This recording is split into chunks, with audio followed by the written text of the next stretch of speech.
Boa noite, meus caros amigos e irmãos do Facebook, também do Instagram. Primeiramente, feliz Páscoa para vocês, que o Cristo ressuscitado possa animá-los nessa caminhada da vida cheia de percalços, cheias de altos e baixos. Cristo ressuscitado é a nossa esperança, porque Ele venceu a morte, a gente também vencerá as mortes do dia a dia. Hoje eu queria conversar com você sobre a educação cristã dos filhos. Muito importante que a gente reflita sobre isso, porque assistimos na época moderna, pós-moderna, no século XXI, uma grande crise na família. Mas eu diria também que uma grande crise na família em relação aos filhos com os pais. Essa meninada de hoje, né? Muitas vezes, não todos, mas grande parte desses meninos hoje não tem aquele devido respeito pelos pais e muitas vezes criam muito conflito em casa. E esse conflito muitas vezes ou é por parte deles, ou é por parte de vocês pais, pela inabilidade de lidar com situações, enfim. Por exemplo, a gente percebe que hoje muitos pais deixam muita vontade os filhos na educação doméstica, eu falo. E muitas vezes vocês deixam que eles, ou melhor, não permitem que eles passem por contrariedades, de maneira que esses meninos ficam muito super protegidos. E isso não é bom para a educação da vida nem da fé, né? Então, muitas vezes a gente que atende bastante,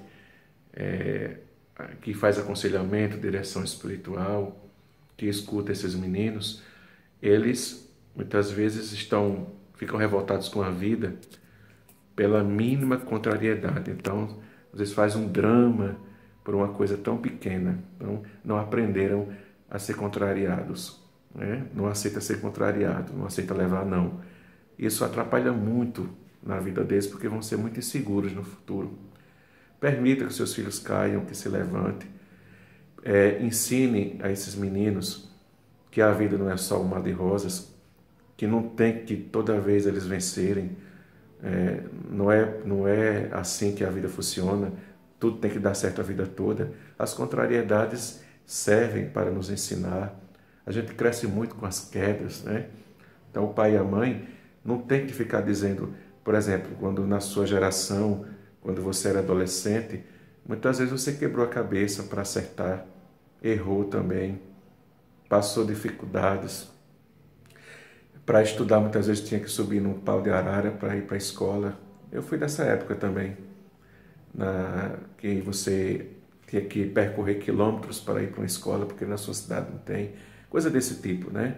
Então você diz assim, não quero que meu filho passe o que eu já passei. Não queira sim.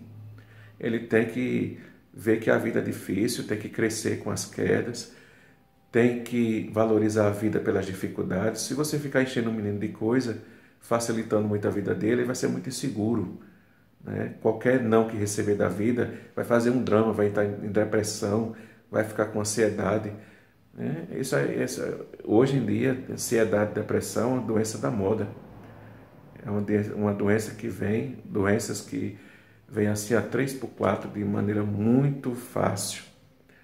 Fico pensando, será que em alguns casos não é por falta de maturidade, de uma educação mais arrojada?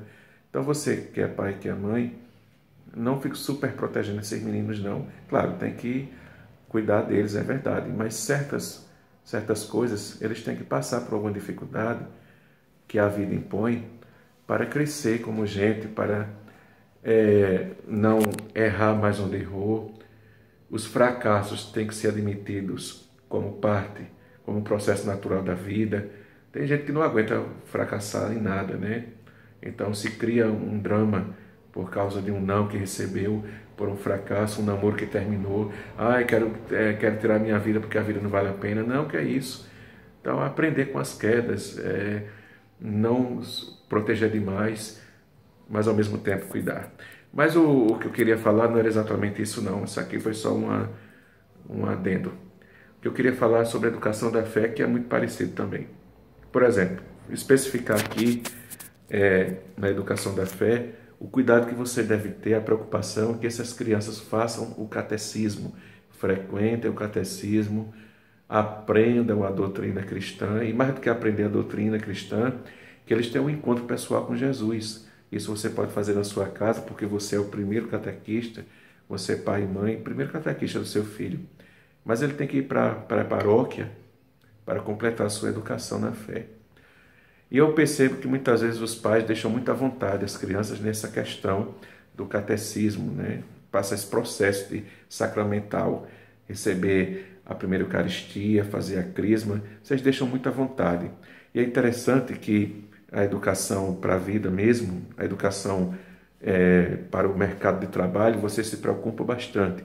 Escolhe a melhor escola, o menino tem aula de inglês, tem aula de piscina, tem aula de piano, tem aula de dança, tem aula de tudo, menos a aula sobre Deus.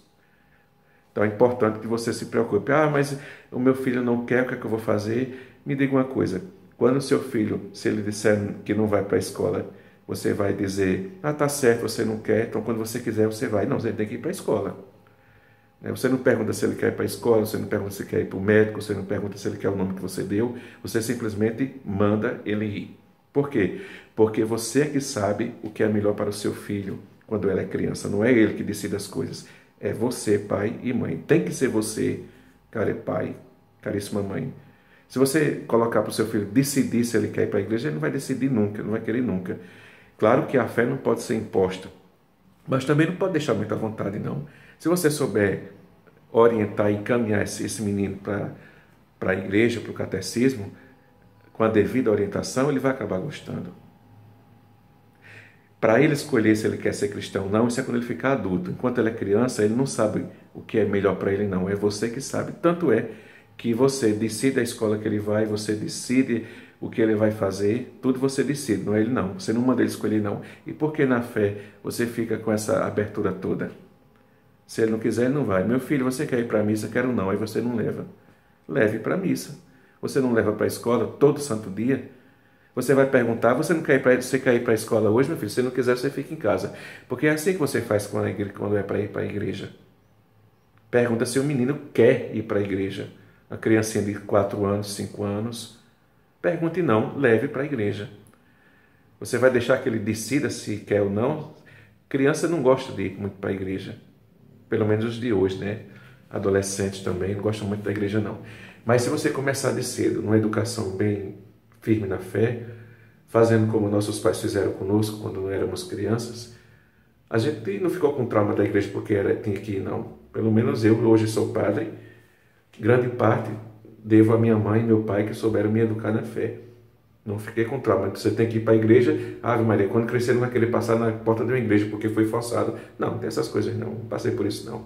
Aliás, hoje, como adulto, um homem barbado, feito, eu agradeço meu pai e minha mãe que não ficaram perguntando se eu queria ir para a igreja. Eles levaram para a igreja.